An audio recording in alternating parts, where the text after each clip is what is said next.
Hello friends and welcome back to Noobs in Disguise. As always, we have one anonymous replay. Two professional players who have one guess each to guess the MMR of the submitter. This week's submitter is going to be Oceans, our blue Protoss player. And as always, the professional player joining me is going to be Lambo. What's up, buddy? Hello.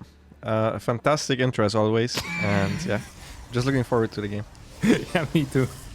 People are of course not aware of this, but usually I think most of the time I require one take. Sometimes I need two, and on a very bad day, I need 3 days to do the intro correctly. But today I think it was 6. I got very close a couple of times and messing up the final word or forgetting how to pronounce the word oceans altogether. Happens to the best, Lambo.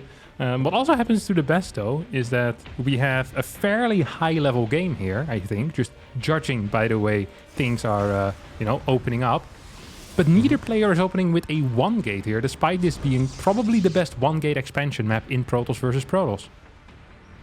Yeah, I didn't know that this was specifically the best, but I can tell you that at 6k MMR, people still don't 1-gate expand all the time on these maps. Usually they just proxy reactively if they see it, or they blindly proxy on these maps. It's a very meta, so this could still be pretty high level. Although the red Protoss sent this probe way too early for the proxy. Yeah, this makes me happy to hear, that the fact that people just blindly proxy on these maps. I hate 1-gate expanding so much. The entire concept of it, the way that the games play out, I think it's terrible. I freaking hate Stargate against Stargate. People that enjoy Phoenix Wars, in my mind, should actually visit a doctor and get themselves checked, because that is not fun for anybody. Yet sometimes you talk with these freaks of nature that seem to have a good time playing Phoenix versus Phoenix. I distrust them a massive amount. So seeing two people open up with 2 gates each, it just makes me happy. And the fact that this is a European server game kind of makes me proud of my continent as well. Yeah, very proud. As one of them goes for a proxy Stargate. It's not the absolute highest level because the red player already forgot to chrono boost. Like literally the second chrono boost he didn't use. So it is not Grandmaster, I think, is already ruled out with a mistake like this. He's now chrono boosting his warp kit. I'm not sure why that is either, maybe to be safe or something. But yeah, he's going double adept and proxy Stargate, so it's relatively common, and his opponent is going for a Stalker, which should be decent against this. I don't think this is good, but I do think not getting the chrono on the warp gate was on purpose. Because the way that he did this is he went Stargate into double adept and then saved that chrono for the warp gate so that the warp gate would still somewhat finish at a normal time. So it's slightly safer. So I actually think this was somewhat on purpose, but then floating 220 gas and not having enough minerals when your Stargate finishes, I don't think can be done on purpose. So maybe you're right after all. So the 2 adepts do get into the main base and get 4 kills already here. Battery wasn't quite done yet, as all probes are chasing as well. Pretty mediocre response here out of blue, but probably was very busy here with this proxy oracle, which is not going to finish by my judgment. Yeah. No, that was huge, actually. I mean, he did go for a 1-base robo, which is absolutely not ideal in this scenario either, but the red Protoss also walled himself into his main base, so he's not really getting the... he's not gonna reap the rewards of expanding fast, because his probes are just standing there doing nothing. And now he can start working on his own pylon as he has 2 Stalkers on the way. Is rebuilding the pylon on the Stargate as well. I love this type of stuff. This is why you always leave 1 unit attacking the Stargate, even if it's just a probe. It's something you have to do when you're being proxy targeted, because this literally always happens. This is the golden standard of PvP, is where you depower a Stargate, then someone builds 2 oracles, saves them up and flies in and just buzzes through your battery. I have a feeling that if National Park actually saves up 2 oracles, I think that is the highest level of play. Like, that is so freaking sick. It is. That's exactly what he's doing. He's going to come in, one-shot workers. I mean, he already knows. He knew there was a battery, right? From the adepts earlier on. So it's a very good call to not go in with the first Orica. There's people that would still go intro down a stasis ward, though. The fact that he believes he has the time to get another oracle out before being spotted. I just love that confidence in the inability of his opponent. Yeah, I mean, I think it's fair enough at this level. I still bank on it quite often myself, so I think it's fair. Alright, let's take a look. These 2 oracles should not really do any damage. There's 6 Stalkers in position. That is a whole lot for a single base. Revelation is going to get cast. The control is pretty quick out of both players. I really do believe this is a fairly high-level game so far. I'm happy to see it. We're lacking pro production every now and again. The transitions aren't super smooth, but Especially red is looking solid. I'm not quite sure what blue is doing now that I'm looking at this, actually. Well, Holy crap. he's all-inning. I mean, he cut probes. I don't think he forgot probes. I think he actually just cut probes on one base economy, and he's playing 3-gate Robo. Didn't add a Twilight or anything of those sorts, and now the red player actually saw that there were no probes on the natural, so he's going 4-gate Robo himself, and he has the ramp because of the map, so if he actually spends his money, I mean, he's floating a lot right now. He should be fine against this, surely.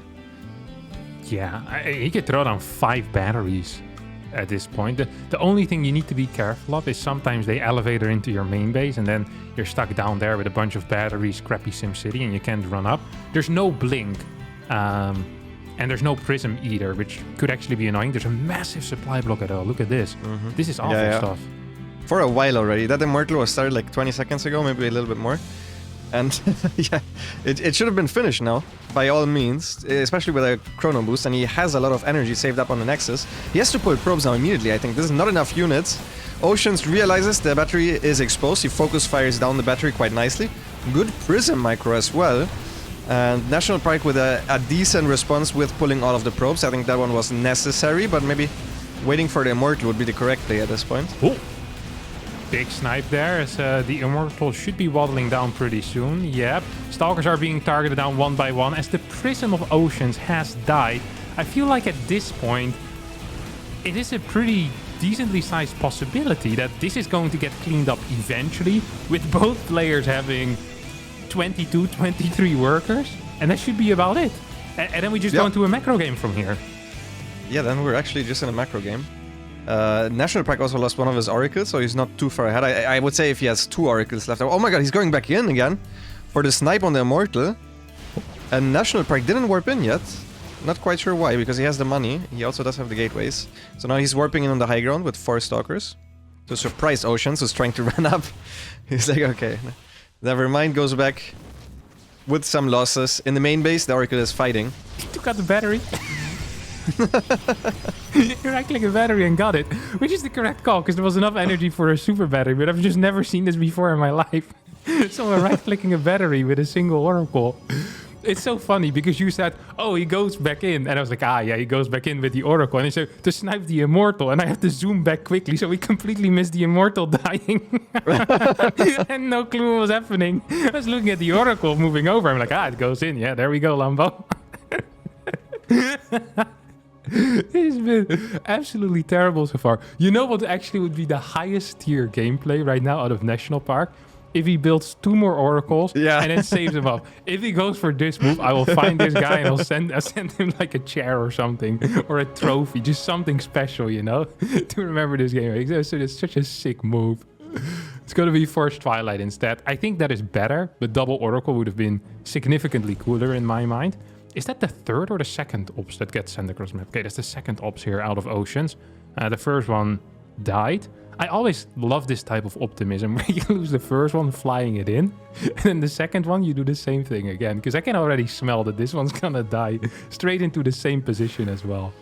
Yeah, there's a very good chance of that happening. And National Park is going for a 2-adapt run by. I mean, he's still in a very good position, and he actually started Blink already. He has a Forge done. And we have to remember at this point in the game, where everything is looking good for the red player, that the blue player was actually the one that submitted the replay. So still a lot of turns left in this one, I'm sure. As yeah, National Park is approaching now with the 2 adapts shading in. The Observer so far survived. He sees a fake Chrono Boost on the Nexus, and the 2 adapts once again get into the main of Oceans. Yeah, doing Oceans a favor though, because Oceans was very close to being supply blocked. Oceans also is, he was like, well, the first time I did the Immortal push, it worked out relatively well. Let's rinse and repeat. So he once again built the Prism, has a single Immortal and 13 Stalkers. Actually has a significantly bigger force right now. Now that could change in a heartbeat, because there's a little bit of cash and decent production on the side of National Park, who now warps in 4 more Stalkers, is still down 4 Stalkers. So a lot of this is going to come down to micro, without any batteries here on the low ground, and without a Prism. I'm honestly quite afraid here for National Park. Yeah, I think he doesn't quite understand the position that he's in, because he's trying, like the moment he's trying to defend his 3rd base, it's a mistake for sure. And he has his army position in a way where he has to defend it now, because well, he wants to take the fight one way or another. I guess he could run away and recall, but Here comes the fight as none of the batteries are done yet. And yeah, Oceans definitely has more units. The Immortal not shooting though from Oceans, which is a big deal here. This is the first time that the Immortal actually shot at his opponent's units. The probes also pulling in, the one shield battery finishing. And man, this is so close, but once again, I think the blue Protoss has a little bit too much here. Yeah, we do see... Oh, was that a snipe on the prison? It's not the cleanest snipe I've seen in my life. Tries to save the Stalkers instead. And will now go on to the high ground, which is a move I don't completely mind. Technically, he's still up in eco, and he has an extra upgrade as well. The position before was just much better. If he would have given up his third immediately and just... Oh my god, that blink was pretty sick. What was that blink? You can't blink forward if your opponent has more units. It makes no sense. And an Immortal in there as well. +1 is good, but I don't think it covers that much ground, buddy. Another one. What? Well, he did get the Immortal Shield to activate, so yeah, that's true. Gotta respect that. About 20 damage as well on the shield, so that's nice. If he fights very quickly once more, then maybe that will matter. It's going to be 2 sentries, triple sentries. I actually like this, understanding that just needs to defend this ramp for a little bit. Get a couple of Stalker rounds out. I don't think 6 sentries here is the call, but I guess there's a lot of gas in the bank. Maybe it isn't even that bad. Your opponent doesn't have Blink, after all, right? Yeah, we have no Blink yet here for Oceans, so maybe National Park is onto something here with the higher sentry count, if he can cut off this army. Also see Charge starting right now. It's an interesting call. Charge on one base usually is not very good, especially if you just spend 600 gas on sentries. You can't even really transition into Archons from there on out. Yeah, I mean, he's trying to secure his third base eventually. He's trying to walk down, get some snipes. He also does have Blink versus his non-Blink opponent, so Oceans realizes that and goes back. I actually do think that if he just held that concave there, he could have contained his opponent for even longer. And yeah, he this time he gets the Immortal Shield for a little bit less losses. And yeah, now he's just warping in Zealots. He probably wants to go charge that Archon. And I would assume with the way he's been playing so far, just expand again. It seems like Oceans is the one that just really wants to make an army and then attack. Just keeping it simple. And National Park is playing more standard, more macro-oriented. Yeah, it definitely seems to be the case. Some long-distance mining going on over here near the third base. It's 900 gas in the bank. A Templar Archives really wouldn't hurt at this point. Would be probably around 3 Archons by the time that finishes. And 3 Archons in this actual army composition would be freaking huge. Yeah, I guess he doesn't want to make the Nexus, but without the Templar Archives, I don't really see how he's gonna break this. The sentries, though, have immense power in this, because there is no Blink. Like, usually you look at these armies and you're like, okay, the blue player will always survive. He has defensive Stalkers, probably with Blink. He has 2 batteries on each side. But the force fields can completely zone out these Stalkers for a very long time, actually. He has so much energy on those sentries. Yeah, if he can run up the natural. Yeah, this is the play, 100%. Oh my god. How does he know there's no Blink? I don't think he knows. I think he hopes. This is a praying move if I've ever seen one. Just goes in there, starts killing stuff. The Prism is stuck left behind. We now get a recall, but to the wrong... That was bad. No, I mean, he just wanted to save the Stalkers. But I don't think he realizes if his opponent now goes up the ramp into his main base, he will have lost his natural and his main. It is not a brilliant move here. 31 workers versus 43. No! Oh, he missed the force fields. The Oceans gets up towards his own natural, and now he's fighting the Zealots. The Zealots are attacking the rock? What? What are you doing, Zealots? Okay, now they're going up with the rest of the army. Surely he won't miss this force field as well. There still is no recall because he used the recall, so theoretically he should be able to kill this entire main base. Yeah, there's 5 force fields left, so even if he misses 1 or 2, that was fairly late, but at least it goes down eventually here. We have a couple more. Sentry with a lot of energy gets taken out, though. I think he's going to need to recall here at some point. Tries to get as many kills as possible still as the sentries continue to force field, but they're on a dying path here. I can feel this. I mean, the third base is also under attack from the Zealot reinforcements that just ran into the third base. They killed a lot of workers, so he's forcing his opponent into an all-in now. And once again, Oceans was the one to upload the replay. He looks super dead. I really wonder if he can make another comeback here out of nowhere. Surely. It's not going to actually happen. I mean, looking at this situation, it is difficult to imagine how National Park is going to lose it. That being said, though, 45 army supply against 19, +2 against +1. If National Park decides to defend his third base, despite being up 41 workers, I think it's possible. The funny thing is that he's actually only... If he doesn't defend the third, he's only mining from 4 mineral patches anyway, so that might also just be bad. I think he almost has to defend this base. What he really needs is a Templar Archives. He keeps floating gas and then he's massing sentries. But sentries are not as good as Archons. Like, Templar Archives even builds super fast. He could have built it at any point and warped in Archons. But at this point, yeah, you're right. He just doesn't have the army. He has to defend here. His opponent has +2. His opponent has Blink. And yeah, I mean, I can't believe he didn't make it. Oh my god. This is the epic comeback we were waiting for. We knew it was going to happen. And it has arrived as Oceans, our replay submitter, for the 17th time in a row, manages to win. I think it's actually 16-1 at this point, if I'm not mistaken. 16 people have submitted with a win. 1 person submitted a loss, and Oceans joins the former. Fantastic stuff here. Good game, though. High-level stuff, some debatable moves, but overall... You know, a game I will think back of fondly. That's for sure, Lambo. Should I start this week? Yeah, just you go ahead. Yeah, have a gander. This is Europe.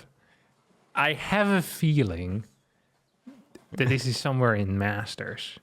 I don't think it's Grandmasters. It didn't feel tight enough to me, and the overall, like, too many small mistakes. I feel like a high Masters player also would have gotten the Templar Archives eventually. So I'm gonna go with a 4-6-6-8. That's going to be my guess. 4,668. Yeah, I think that's a very good guess. Now that I finally know the scores of both of us, I know I have to do some catching up. So usually I would say something that's very close to you, but I think your guess is pretty good actually. I think this is a Masters. Like, if I would have to say the league, I would say it's Masters 2. Right in the middle. I'm gonna go 4,815. 4,815 versus 4,668. Server was EU. The submitter was Ferret, our Blue Protoss player, and he was 4,195 MMR. That's not even Masters. What? That's pretty impressive. This guy was picking up his stalkers one by one. And he also, you know that the opponent was higher MMR, Dark Magician, which is also a Yu-Gi-Oh card that you got in the Yu-Gi starter deck, I think. 2,500 attack, or was it 2,500 defense? I can't remember. I have it here. I can check. Yeah, please. it's 2,500. Look, it's 2,500 2K. Very nice. Terrible card compared to what you got in the other guy was called Kaiwa. You got the Blue Eyes White Dragon at 3,000. Yeah, pretty broken. Pretty broken. Same price as well, those decks. But the opponent was 4,300 MMR. And the opponent also went for the Immortal pickup and kind of ferried it downstairs in the end, which I think was a really sick move, just having the presence of mind. So these guys have a very bright future on Europe. Lambo has a less bright future in Noobs in the Sky Season 1, as once again he gets destroyed, increasing my lead as it's ever growing. And I think that's going to be it for this episode. Thank you, Lambo, for being here. And thank you all for watching. Be sure to hit the like button, subscribe to the channel, and leave something in the comments as well. Ciao, ciao.